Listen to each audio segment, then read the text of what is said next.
bakunze ibiyobokamana TV turabasuhuje mu izina rya Yesu Kristo. Iyobokamana tugira gutya tukanyarukira ahantu hagiye hatandukanye, cyane cyane mu nkuru ziri sociale, mu nkuru z'iyobokamana, mu burezi ndetse n'ahandi hose, kugira ngo turebe ngo nibiki bigezweho muri izitangira rero ry'igihembwe cya harya ni cya kangahe director ni cya kabiri. Muri izitangira ry'igihembwe cya kabiri iyobokamana twagize gutya dutembera mu kigo cya Authentic International Academy giherereye Kicukiro hafi ya Saint Joseph cyangwa duherokeshe ni neza twumve mu Kicukiro mu murenge wa Niboyi mu kagari ka Niboyi mu mudugudu wa Taba, kandi kikaba giherereye munsi gato y'ikigo ya Kiliziya Katolike ya Saint Joseph Kicukiro. Niko bimeze. Niho rero twagiye nkuko mugiye kugenda mubibona amashusho, twagiye dufata ahantu hatandukanye y'iki kigo tureba ibintu byose turi kumwe rero n'umuyobozi w'iri shuri kugira ngo tuganireho gatoya. Murabona yuko ahantu tugiye kuganirira ni ku rukuta rw'amasengesho, mu nkuta nyinshi zihari. Hari inkuta nyinshi zirimo indangagaciro bagenderaho, zirimo moto y'ishuri, zirimo ndetse ibyo bizera cyangwa ibyo bigisha. We trust in God, we believe in his word, what we believe is what we teach. Twizerera mu Mana, twizera amagambo ye, tukemera amagambo ye, kandi ibyo twizera ngo ni nabyo mwigisha. Turaza kubisobanukirwa. Direct muratangira mwibwira abantu badukurikiye bamenye ngo tugiye kuganiraho nande. Murakoze cyane, nitwa Pastor Twizera Jean Baptiste, nkaba ndi umuyobozi w'ikigo cya Authentic International Academy. Tumaze kuvuga aho giherereye, rero nkaba nishimiye kubana namwe iyobokamana, nishimiye no kubana n'abadukurikiye kano kanya. Twinjira mu kiganiro twabonye hariya hepfo gatoya turi kwinjira mu kigo ahantu handitse ngo ni authentic ngo n'uburezi buri authentic education. What the meaning? Bishatse kuvuga iki? Mu magambo make, authentic education ni uburezi bw'ukuri. Ngira ngo dusobanuraho inkomoko y'iryo jambo.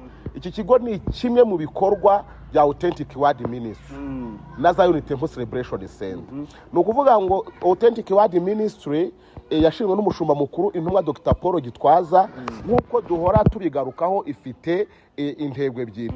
Iya mbere niyo gutunganya umugeni wa Kristo biciye mu ivugabutumwa. Iyo rero ikorera muri Zion Temple Celebration Center. Iya kabiri niyo gutunganya umugeni wa Kristo mu bifatika akiri hano ku isi, akitegura Kristo ariko afite iby'ingenzi bifatika.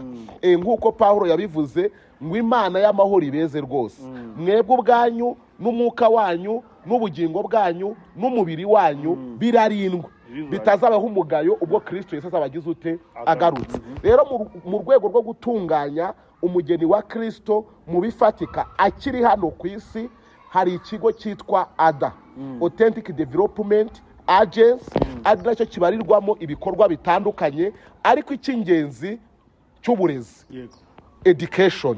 Rero muri ubwo burezi hari amashuri twita Authentic International Academy.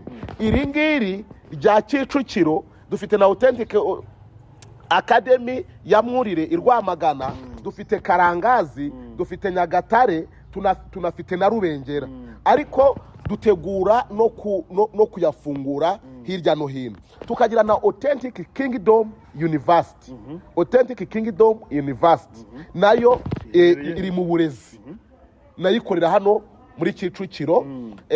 Rero kuki twavuze Authentic Education ni uburezi bw'ukuri. Uburezi bw'ukuri rero bufite inkomoko muri ya Authentic Word Ministry.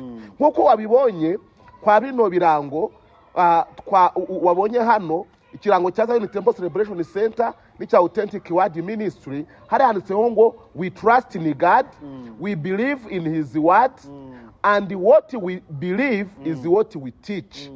Twizera iki rero? Twizera ijambo ry'ukuri ry'Imana. Twizera muri Kristo Yesu ko yapfuye akazuka, ko abamwizera bose bazahabwa ubugingo buhoraho.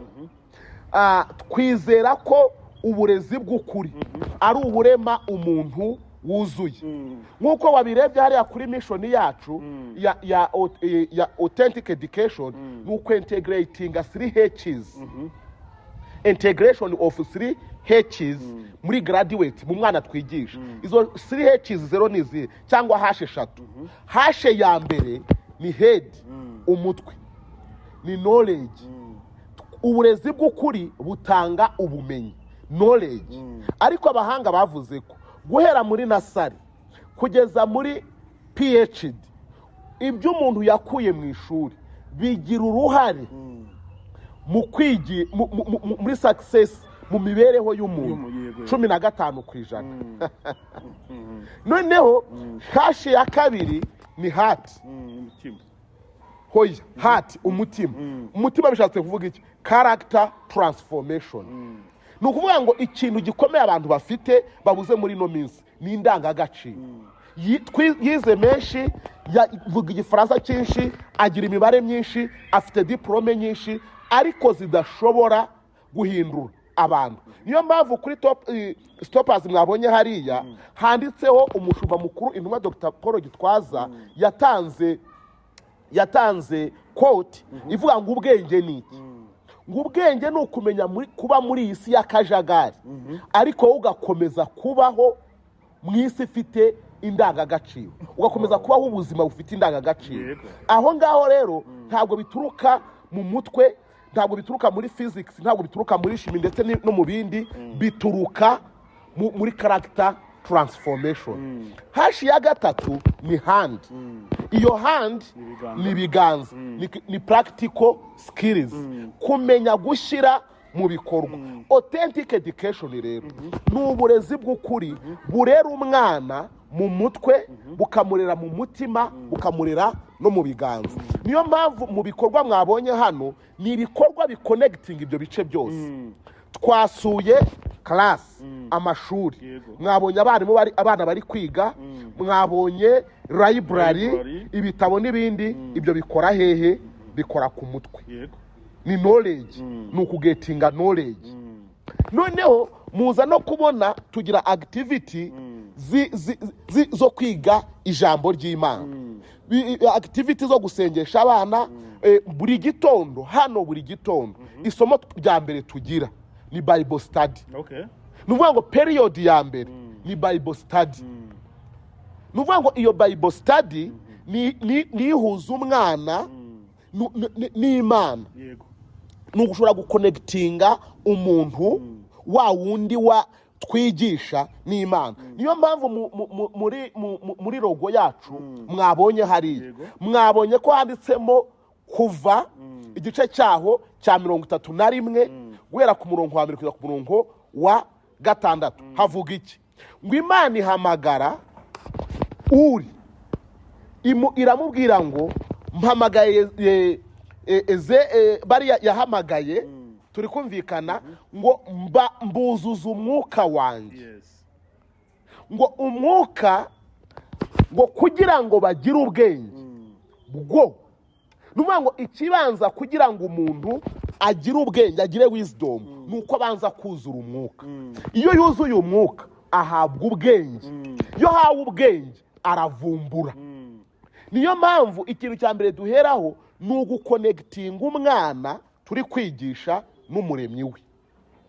Hari aho twabonye twinjiye muri workshop tubonamo imisozi hubatse ku buryo harimo ya misozi 7 intumwa y'Imana Dr. Apotre Gitwaza akunda kuvuga cyangwa authentic word ministries yubakiyeho.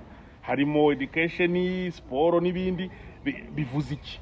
Nuvuga ngo uburezi bwacu bushingiye ku gutegurira umwana niki waje kwiga, niki Imana igushakaho. Nuwuhe musozi wawe uri interested kuri wo, uzajya gusavinga kuwuhe musozi. Nico rero tugeraho tukajya ku biganza, practical skills. Uyu mwana waje hano nyuma yo kumuha knowledge, nyuma yo kumuha character, nyuma tumutegura gute gusavinga community. Niyo mpamvu tugendera kuri rya yerekwa ry'umushumba mukuru. Icya mbere ni umuryango, umusozi w'umuryango. Umwana avukira mu muryango. Iyo umwana avuye mu muryango ajya mu itorero. iyo avuye mu itorero ajya ku ishuri, Yes. iyo avuye mu ishuri ajya kuba umwenegihugu. Niyo mpamvu umusozi ukurikiraho ari politiki. Politiki yego. Nuvuga ngo umwana yavukiye mu muryango, umusozi wa famiye, umusozi wa famiye awuvaho ajya mu rusengero, niyobokamana gusabana n'Imana, religion, avuye muri religion ajya ku ishuri kugira ngo education ahabwe na ya knowledge, ya character transformation, gushyira mu bikorwa. Noneho namara gushyira mu bikorwa agomba kujya kuba umwenegihugu mwiza muri politiki.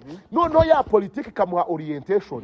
Umaze kwiga, umaze kugira, ugomba kuba umwenegihugu mwiza, ugomba kubahiriza amategeko y'igihugu, ugomba kumera guta muntu. Rero ya politiki ikwereka, ishyiraho amategeko agenga umuryango, ishyiraho amategeko agenga iyobokamana, ishyiraho amategeko agenga uburezi, ishyiraho amategeko agenga business. Niyo mpamvu umusozi ukurikiraho wa politiki ari umusozi wa business. Umwana yavuye politiki yamuhaye orientation, agiye muri business, ava kuri business ukajya kuri media, akava kuri media ajya muri entertainment. Impamvu uyu munsi dufite ikibazo mu miryango, tukaba tugifite ikibazo mu bigisha biyobokamana, tukaba dufite ikibazo mu barimu. Ejo bundi abonye umwarimu dosi w'ishuri usinda akinyarira. Wabonye abantu u Rwanda, jenoside yabaye mu Rwanda, yakorewe abatutsi mu Rwanda, ntabwo yateguwe n'abantu batize. Abanyereza imisoro n'imitungo ni abantu bize, abagira gute ni abantu bari high educated. Ikibazo ni iki, bagiye gusavinga ku misozi batarateguwe. Twebwe rero uburezi bw'ukuri icyo bukora, butegura umuntu.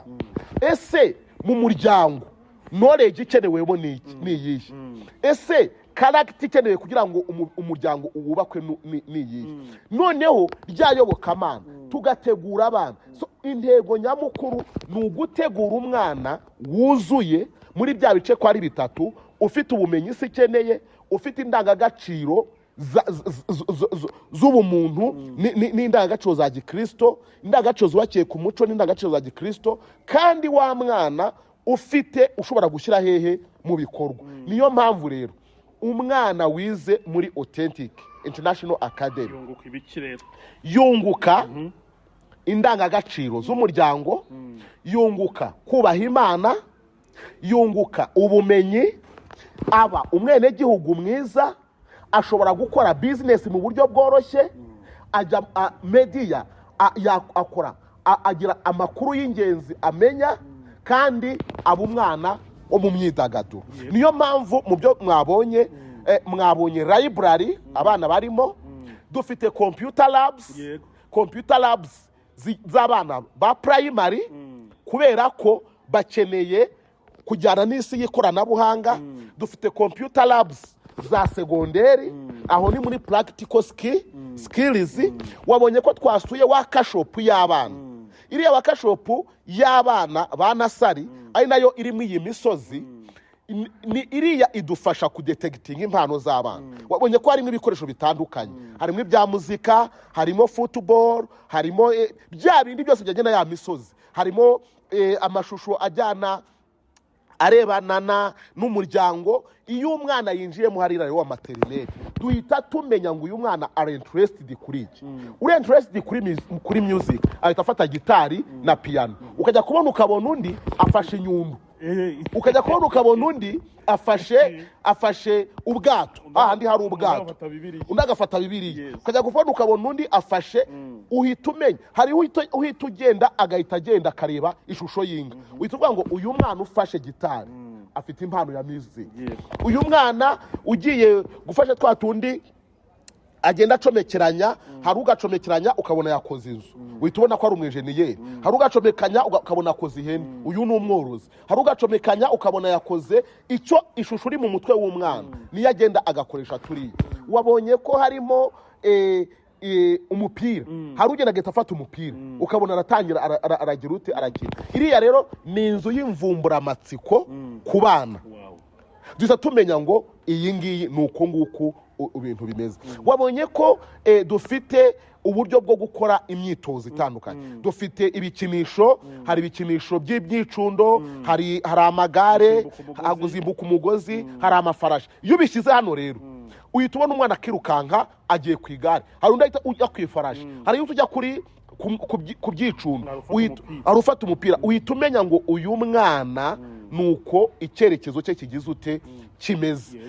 Rero muri rusange uburezi bw'ukuri n'ubwo uburezi bw'ukuri icyambere ni ubwigisha umwana wuzuye, bwigisha umutwe, bukigisha umutima, bukigisha n'iki n'ibiganza. Icya kabiri bugahuza ubuhabwa n'uwamuremye. Niyo mpamvu iyi woro wabonye hari uhereye hariya kuri gate bifite ikintu bigiye bisobanura. Kuri gate hari logo yacu, winjiriye kuri gate hakaza indangagaciro, hakaza moto, hakaza moto yacu ni discovering your purpose for the future, hakaza mission, hakaza vision, hakaza purpose. Tukagera hano hari aho nshaka kuvuga cyane, tugeza hano ku cyo twita lamentation wall, urukuta rw'amaganya. Uru rukuta rw'amaganya twarukoreye ababyeyi. Buri mubyeyi wese aba agomba kugira amaganya aganyira umwana we kugira ngo Imana imurinde. Tujya tubona muri Bibiliya umugore bita Rasheli wabyaye abana ariko ntashobore kubarera, ntashobore kubakuza. Yarangiza umurimbuzi yaza akarimbura, ntamenye uko abana be bagapfa, akarira amarira akanga guhozwa. Umubyeyi wese wabyaye umwana aba agomba kurira. Niyo mpamvu uru rukuta twarushyizeho kugira ngo twibutse umubyeyi yuko ubyaye wese nyuma yo kugabura, nyuma yo gushaka school fees, aba agomba no gufata igihe agasengera umwana. Hano tuhafite urukuta twise urukuta rwo kubura amaso. Uru rukuta rwo kubura amaso ni urukuta rwo kureba Imana. Nuvuga ngo turabwira abakozi ba hano, abanyeshuri, ababyeyi, namwe badusura yuko ubumenyi bw'ukuri, uburezi bw'ukuri buturuka hehe? Buturuka ku Mana. Nta wundi umushumba mukuru intumwa Dr. Apotre Gitwaza ajya guhabwa iyerekwa rya authentic education yari yazamuye Imana. Igihe cyose twakiriye uburezi budava ku Mana buragoye. Hano tukagera ku gikuta twita igikuta cy'ibyo twemera. Iki gikuta tukita igikuta cy'ibyo twemera, ibyo twemera. Iki gikuta cyitwa igikuta cy'ibyo twemera. We trust in God. Ibyiringiro byacu byose biba mu Mana. We believe in his word. Ni ukuvuga ngo twizera ijambo ryayo. Ijambo ryayo niryo twemera. Icyo Imana itavuze kikavugwa n'abantu ntabwo tukemera. Icya gatatu, what we believe is what we teach. Nuvuga ngo ibyo twizera nibyo twigisha. Nibyo mwigisha muri education, nibyo twigisha kuri bya bice ko ari bitatu. Yaba knowledge twatanze mu mutwe, yaba knowledge twatanze mu mutima, yaba practical skills, nibyo twigisha. Joel ahangaha nkihari ndagira ngo mbwire umuntu wese ufite umwana ajyana mu ishuri aba agomba guperereza neza icyaha ahantu ajyanye umwana we bizera iki. Kuko icyo bizera nicyo bigisha. Dufite ikibazo cy'ababyeyi b'abakristo bizera Imana, bizera ubwami, ariko bakajyana abana babo kwigishwa mu mashuri atemera Imana. Ni ikibazo kuko what we believe is what we teach. Ibyo twizera nta nibyo tugira ute twigisha. Ahangaha ndashaka guha amashuri atatu ababyeyi bakunze kujyanamo abana babo batabizi. Ishuri rya mbere ribaho ni ishuri rya Herode. Ishuri rya Herode yavuze iki? Herode yabwiye abanyabwenge ngo tutamenya igihe Yesu yavukiye, nimugende mwica abana bose b'impinja batarengeje imyaka ingahe? 2. Uyu mwuka wa Herode ni umwuka ukorera muri ba bantu tureresha abana hano twita ngo ni muri abana ba materineri na hariya ba day care baby primaterinary cyangwa se aha basigaye creche. Uyu mwuka wa Herode ukorera mu makreche no muri za nasari. Ni umwuka wica emotions z'abana, ni umwuka utoza abana bakiri bato bo muri creche no muri nasari materineri. Ugasanga umwana yapfuye mu marangamutima, ugasanga umwana ngira ngo mwabonye mu mashuri yacu ko harimo screens. Mashuri ya nasari harimo screens, harimo ibikinisho. Ziriya screens ni iki? Umubyeyi urerera hano iwacu n'umwarimu tumuhitiramo filime za cartoon, tumuhitiramo filime z'ibitente agomba kureba zidafite umwuka wicu ziri inyuma. So umwuka wa Herode rero ukorera muri abantu baturerera abana, babandi dusigira abana kuva mu gitondo kugeza nimugoroba. Umwana azitwara uko wa wundi wamwirira ngo agire ute yitwara. Niyo mpamvu what we believe is what we teach. Umwuka wa kabiri ni umwuka wa Nebukadinezari. Umwuka wa Nebukadinezari, ngo Nebukadinezari amaze kubona ba Meshaki, Shadaraka na Abedenego, uzi ikintu yavuze? Yaravuze ngo aba bana mubigisha igikarudaya, mubigisha umuco w'i Babuloni, mubigisha ururimi rw'i Babuloni, mubahe ibyo kurya byacu, tuzabohereza iwabo abariho bajya kudukorera icengeza amatwara. Nebukadinezari yari afite inyungu muri ba Daniyeli, yari afite inyungu muri bariya bahungu yuko abatoza iby'i Babuloni, akazategeka Yerusalemu we atigeze agerayo, yoherejeyo abo yagize ute ya trainings. Uyu mwuka rero ukorera mu mashuri ya primary n'amashuri ya segonderi. Cyane cyane bano twohereza muri ya mashuri twita akomeye, bano twohereza hanze, baragenda bakabigisha ururimi, bakabigisha umuco, bakabigisha bakabaha ibyo kurya byabo, barangiza bakabagarura. Uyu mwuka ukorera mu mashuri cyane cyane, I'm sorry to say that, dukunze kwita yayandi akomeye y'abanyamahanga. Ugasanga umwana wawe azi igifaransa neza, azi icyongereza neza, ariko imyitwarire ni y'Abafaransa, imyitwarire ni y'Abanyamerika, imyitwarire ni y'Ababiligi. Kubera iki? Ni umwuka wa Nebukadinezari. Dufite abana twohereza kwiga tukabashyiramo amafaranga menshi, bakagaruka barabaye completely changed, barahindutse.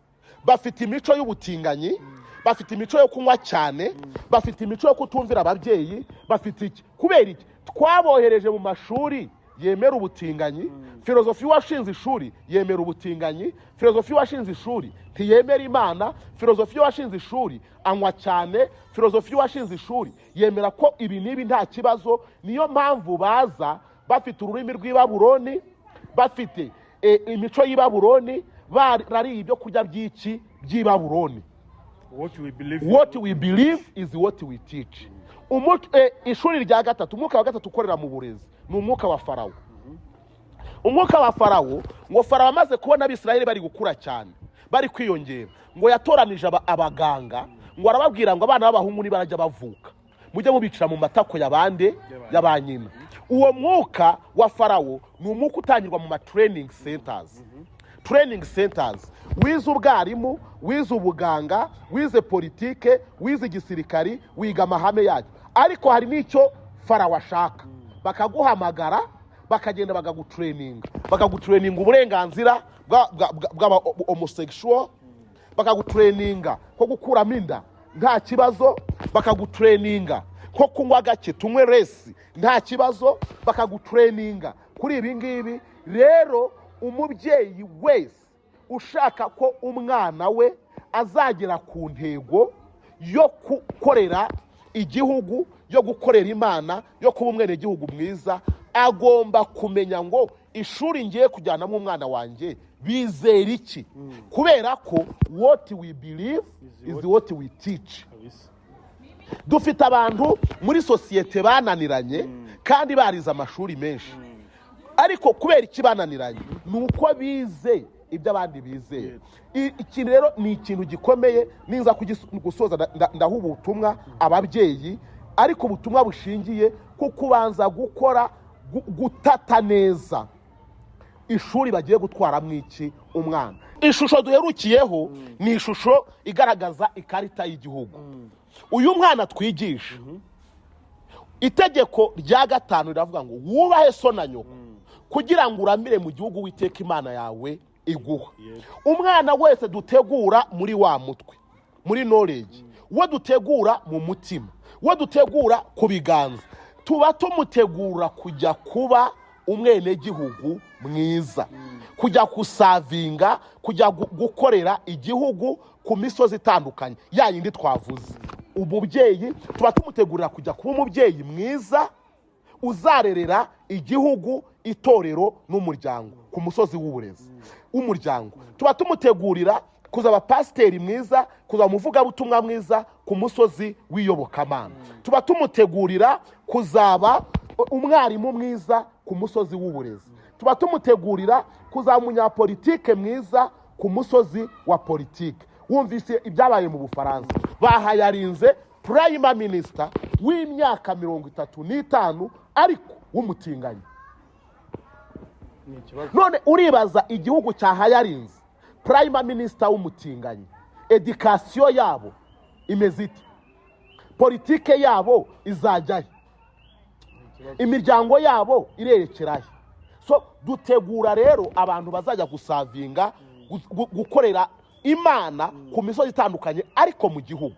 Noneho dutegura umucuruzi mwiza ku musozi wa business, umucuruzi mwiza utazanyonga iminzani, utazanyereza imisoro, utazavanga produit. Nzigaye ari umuntu kumbwira ngo umuntu ashobora kujya gucuruza umuceri wa kigori, wowe ukajya kugura ukamubwira ati mpu mu Pakistan, akaguha umupakistani, wagera mu rugo wajya guteka ugasanga ni kigori. Kubera iki? Yaragiye arangura kigori, anarangura imifuka ya Pakistan iri vide, asukamo. Wowe ugiye kugura umupakistani aguhaye kigori. Kubera iki? Burya ntabwo ari umuceri ufite ikibazo, ni umucuruzi. Ni ukuvuga ngo ku ruhu afite ikote ry'ubukirisitu ariko imbere nta kirimo. Ni umupakistani ku ruhu ariko imbere ni kigori. Ibyo bituruka here mu ishuri, muri za ndangagaciro. Ni ukuvuga ngo dutegura umuntu uzajya gukora bizinesi iri authentic. Noneho uyu munsi dufite ikibazo cya media. Uyu munsi muri media harimo ikibazo. Usanga ubundi biritubwira iki? Mubwire abantu inkuru nziza, mubwire abantu ibihumuriza iki imitima, mubabwire ko ibyiringiro biri hafi. Ariko uzasanga media nyinshi dufite ari za biracitse, ni yamutikuye, yagize gutya, ni yasindiye aha, ni byabaye gutya. Amashusho mushyira ku nkuru ntahuye n'ibiri imbere, tayito bashyiraho ntahuye n'iri imbere. Kubera iki? Ntabwo bigeze bategurwa ku musozi wa authentic. Ntibahawe authentic education. Ntibavuga ibyiza, bashaka ibibi gusa. Kubera iki? Ni authentic, ntabwo ari aba authentic. Ugiye muri entertainment, abahanzi dufite uyu munsi, uzumva indirimbo dufite, ni indirimbo utamira. Zirigisha iki? Ziravuga iki? Ni ubusambanyi, ni ukwambara ubusa, ni uguhena, ni ugucura agatebetebe, ni ukugira gute. Zaba izo mu nsengero, zaba iza sekira, uraburamo content. Kubera iki? Ni ukubera ko ntabwo bigeze bategurirwa mu mashuri ari authentic. Ntabwo bahawe authentic education. Authentic education rero intego yayo ni ugutegura umuntu wuzuye kandi uzatanga, uzakorera community, uzakorera societe, agasohoza ubushake bw'Imana, akaba afite bagage igize ute ihagije. Soza uyu munsi ubundi nta muntu utandukana n'ishuri yizemo. Uzabaza umuntu ngo mbwira ishuri wizemo, uzamenya umubyeyi azaba. Nakubwira ngo nize mwiri shuri, uzahita wumva umubyeyi azaba. Umunsi yabaye umugore niba ari umukobwa, umunsi yabaye umugabo niba ari umusore. nakubwira ishuri yizemo uzamenya pasiteri azaba cyangwa umuhanuzi azaba cyangwa umwigisha azaba cyangwa umuvugabutumwa azaba. Nakubwira ishuri yizemo uzamenya mwarimu azavamo. Nakubwira ishuri yizemo naho yaciye uzamenya umupolitiki azaba. Ni uwuhe mupolitiki umuntu azavamo? Ni uwuhe bizinesi azakora? Ni iyihe? Ese media itangazamakuru azakora ni irihe? Ese entertainment azakora ni iyihe? Siporo azakora ni iyihe? Tugaragarira muri abize food science, intuza ya mbere baheraho. Iyo ugiye kwiga food science baguha sentence imeze iti, barakubwira ngo kora dissertation y'amapaji 10 usobanura iyi nteruro. The man is what he eats. Umuntu nicyo yariye. Umuntu nicyo arya. Rero umuntu naho yize. Niyo mpamvu ngaruka hariya, what we believe is what we teach. Nsoza rero hakaba hari ubutumwa mpaba ababyeyi abadukurikiye cyane cyane. Icyambere ni ukubaho ubutumwa buvuga ngo umwana wawe ntabwo azaba uwo wifuza. Umwana wawe ntabwo azaba uwo ushaka ko azabaho. Umwana wawe azaba uwo usa n'uw'ishuri girute yigamo. Umwana wawe azizera, azaba umusaruro w'ishuri yizemo. Umwana wawe niyiga mu ishuri rifite umwuka wa Herode, azaba umwana upfuye mu marangamutima. Niyiga mu ishuri ryo kwa Nebukadinezari, azaba umwana uzi ururimi rw'i Babuloni, ufite umuco w'i Babuloni, wariye n'ibyo kurya by'i Babuloni, azashyira mu bikorwa iby'i Babuloni. Niyiga kwa Farawo, azagira umwuka wo kwa Farawo. Ibyo yize bizaba bigusana n'ibyo yakoze, kuko kwa Farawo barakwigisha content, ariko nyuma bakakubwira ngo siko bikwiye kugenda gutya. Umubyeyi rero ushaka ko umwana we azaba uwo ari we ejo hazaza, nabanza amenye neza umwana wanjye njyanye mw'iri shuri, umwuka ugenga iri shuri ni uwuhe? Ese bizera iki? Bakora iki? Uburezi batanga bwubakiye kuki? Apana ishuri riremereye, apana ishuri rifite izina rikomeye, apana ishuri ni byiza kuvuga ururimi. Ni byiza kugira ntuza nyinshi ikomeye. Ni byiza kuba ayita ukomeye uhambaye. Ni byiza kuba umuganga w'umuhanga. Ni byiza, ariko se umwuka udrivinga bya bindi wize ni uwuhe? Hano muri Authentic International Academy Kicukiro, ni ibihe byiciro mufite by'amashuri? Mwigisha muri iyo systeme? Tunavuga wenda birumvikana yuko uruhare cyangwa ireme ry'uburezi bwo mu mashuri ya Authentic International Academy, umushumba mukuru Dr. Apotre Gitwaza abifitemo amaboko. Ngira ngo ukuboko si kumwe kuko niwe nyiri iyerekwa, nawe twamushimira cyane. Mutubwira kuri haba ibihe byiciro?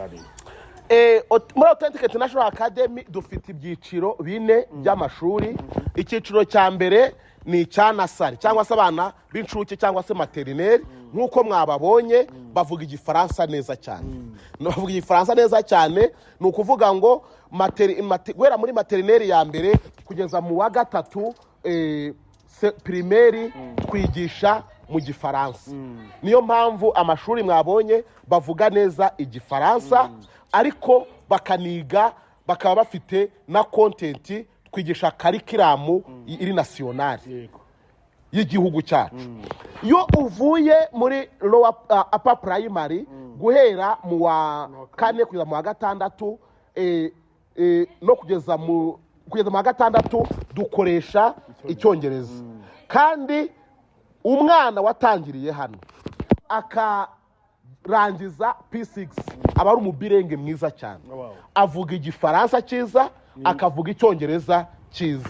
Tukaba dufite icyiciro cya mbere cy'amashuri yisumbuye aricyo tronkome naho dukoresha icyongereza. So rero tukaba dushishikariza ababyeyi kuzana abana muri Authentic International Academy, kuzana abana muri Authentic International Academy kugira ngo bige muri bya byiciro uko ari bitatu: umutwe, umutima n'ibiganza. Wagarutse rero ku ruhare rw'intumwa Dr. Paul Gitwaza. Ibyo dukora byose, imfizi y'intama itega nkasi. Ibyo dukora byose tubihera kwiyerekwa ry'intumwa Dr. Paul Gitwaza. Nuvuga ngo iyerekwa rya Authentic Word Ministry niryo yerekwa dushyira mu bikorwa mu mashuri. Twebwe turi ku musozi wa education. Nuvuga ngo dushyira mu bikorwa umusozi, iyerekwa ku musozi wa education. Ngewe ndi pasiteri w'uburezi, ndi pasita ku musozi w'uburezi wa education. Ni gake cyane ngaragara mbwiriza mu nsengero ngira gute, ariko ku musozi w'uburezi ndahari pe. Iyerekwa ndaryumva kandi ngomba kurishyira mu bikorwa. Ikindi adufasha ni ukudusengera. Aradusengera, aradukavaringa mu buryo bw'umwuka, aradusengera, agasengera abana, agasengera abakozi. Icya gatatu, uburyo bufatika bw'ubushobozi. Uzasanga mu buryo mu mashuri ahendutse muri Kicukiro Authentic International Academy irimo. Kubera iki? Nuko ntabwo twaje muri education nka business, ahubwo turi muri education nk'umuhamagaro kugira ngo abantu batunganywe. Nongera kwibutsa abantu bose ko umusozi, hari imisozi itatu. Iyo misozi wayipfubiyeho ntacyo umarira sosiyete. Uwa mbere ni umuryango, uwa kabiri ni iyobokamana, uwa gatatu ni education. Ariko tukagaruka kuri education, ibyapfubiye mu muryango, ibyapfubiye mu iyobokamana bishobora kugororerwa muri education. Education rero niwo musozi uri pipiniyeri urera imbuto zizaterwa kuri ya misozi yindi igize ute isigaye. Kuko umubyeyi mwiza agomba kuba yarize, pasiteri mwiza agomba kuba yarize, umunyapolitike mwiza agomba kuba yarize, gukora business neza ugomba kuba warize, kugira ngo uhange ugomba kuba warize, kugira ngo ukore siporo ugire siporo ugomba kuba waragize ute warize. Umusozi rero w'uburezi niryo zingiro. Niyo mpamvu ababyeyi bagomba kugira ute kuryubaha cyane. So rero dusoza, nakangurira ababyeyi kuzana abana babo muri Authentic International Academy. Ifite ibikwiye byose, ifite imyidagaduro, ngira ngo mwayibonye abana bidagadurira, ifite mu buzima mwahabonye aho abana bafatira amafunguro, aho bafatira amazi yo kugira asukuye, dufite imodoka zitwara abanyeshuri abaturuka kure, dufite mwahabonye ko amatuwarete, injya ntangara cyane buriya amatuwarete ababyeyi kenshi baza kundeba hano barambwira bareba ahantu hatatu. Umubyeyi mushya abanyakigali ijya nkunda kuseka, araza akambwira ngo nyereka tuwarete zanyu, nyereka aho abana bigira n'aho abana bafatira amafunguro. Ibyo bintu uko ari bitatu kandi mwabonye ko hose hameze neza. So tukaba rero twifuza ko ababyeyi batugana tukarerera igihugu. Twashoreje kuri iki gihugu, kuri karita y'u Rwanda, kugira ngo ibyo dukora byose tumenye ko uburezi burera butarerera igihugu ntaho buba bwerekeza. Abana mwana bizihirije Noheli ndetse n'iminsi mikuru, byari ibintu byiza cyane. Byari ibintu byiza cyane. Hano turagerageza tukaba nk'abana. Urabona ko ninjye wabaye Père Noël, ndabacurangira, ndabaririmbira. Kubera iki? Iyo turi hano tujuwa role, tujya mu cyimbo cy'umubyeyi. Hari umwana utawufite umubyeyi uzamufasha kwizihiza wa munsi, hari umwana utawufite papa we uzamuririmbira, hari umwana utawufite papa we ushobora kumuterura, hari umwana utawufite mama we wabona uwo mwanya. Iyo abana bari hano tubakayaringa nk'abana bacu, kugira ngo umwana yumve ko ejo nawe naba umurezi azakora nk'ibyo headmaster yakoraga, azakora nk'ibyo mwarimu yakoraga. So dusoza rero nabwira abantu dufite ubushobozi bwo kwakira, ishuri rifite ubushobozi bwo kwakira abana bari hejuru y'ibihumbi 2 kuko amaklasi turayafite ngira ngo mwayabonye. Ababyeyi rero bakomeze bazana abana. Abuyu mwaka twarabanditse turimo turi kwiga, ariko n'uwaba afite umwana wiga handi uburezi bukaba bwananiranye cyangwa akaba amaze gusobanukirwa umwuka ukorera aho ngaho kandi ashaka ko umwuka w'ijambo ry'Imana ari ugenga abana we, ni karibu. Kwandika abana baziga mu mwaka utaha tuzatangira kubandika mu kwa 6 ngira ngo iyobokamana muzadufasha kubimenyekanisha. So Authentic International Academy rero ushobora kuyisura ku rubuga rwayo rwa website www.aia.ac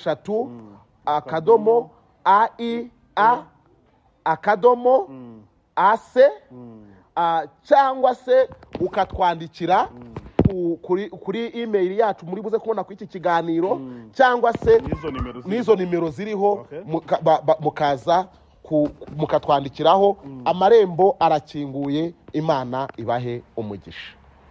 Directeur, murakoze cyane kutuganiriza, kudusobanura byinshi kuri Authentic International Academy. Imana ibahe umugisha, namwe turabashimiye mwari mudukurikiye. Reka tubarekeremo kano ka video ko uburyo Noheli y'abana yari imeze muri 2023, dukomeza kugenda turyoherwa nyine twishimira ibyiza byo muri Authentic International Academy. Kandi n'iyobokamana namwe turabashimiye. Iyobokamana turabashimira uruhare rwanyu mugira mu guteza imbere industry ya gospel mu Rwanda. Ngira ngo muri abambere, Imana itajya yibagirwa imirimo kandi ihemba bose, ikomeza ibahembe kandi ibagororera ibyiza byose. Njya ndeba mu macana yose dufite ya gikristo, mugerageza guhagararira ubwami bw'Imana imbere. Mukomeze mugire imbaraga, ntimugacike intege, umutahiza naza azabagororera. Amen. Murakoze.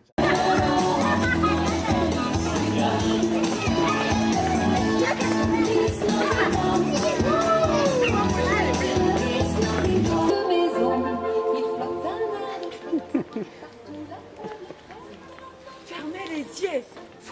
Fermez les yeux. Fermez les yeux.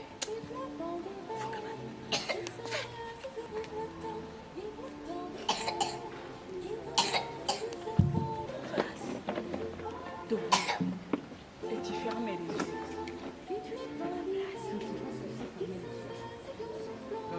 Fermez les yeux.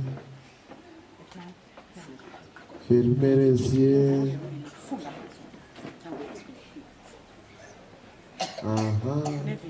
Ngaho kanura. Ouvrez les yeux.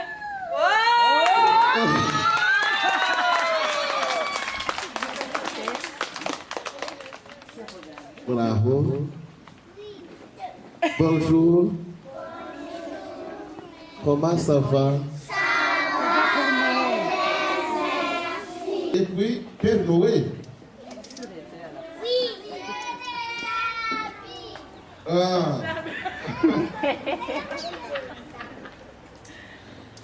C'est les habits qui présentent quoi?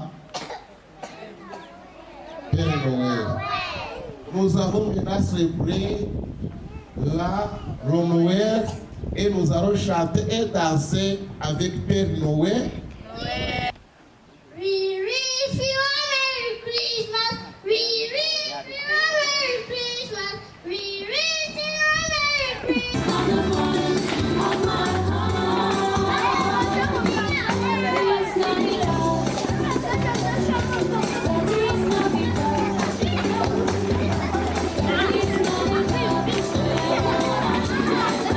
Oh, dansez pour la Noël.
Merci qui? Dites merci Père Noël.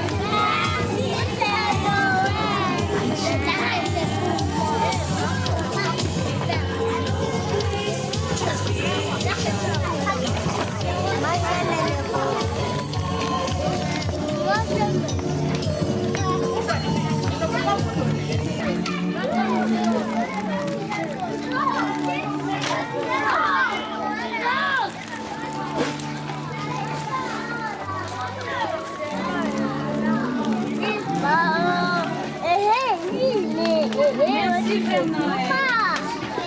Au revoir.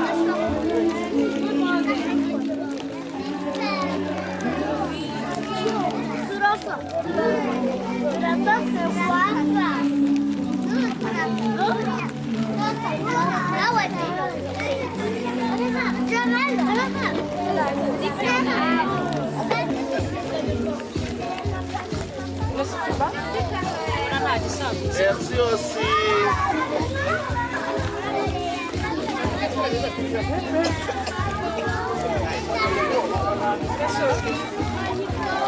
Mais il est Olivier. Olivier est venu. Olivier. Tu lui as donné? Non. Dites tous merci Père Noël. Merci aussi. Appétit. Merci. Merci.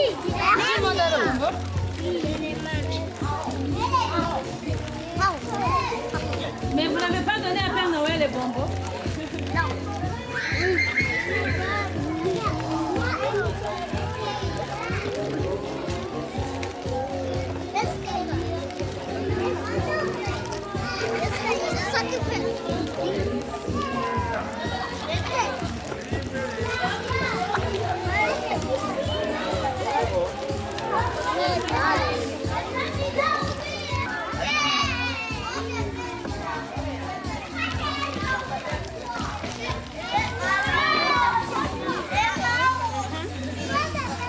Mais vous pouvez voir.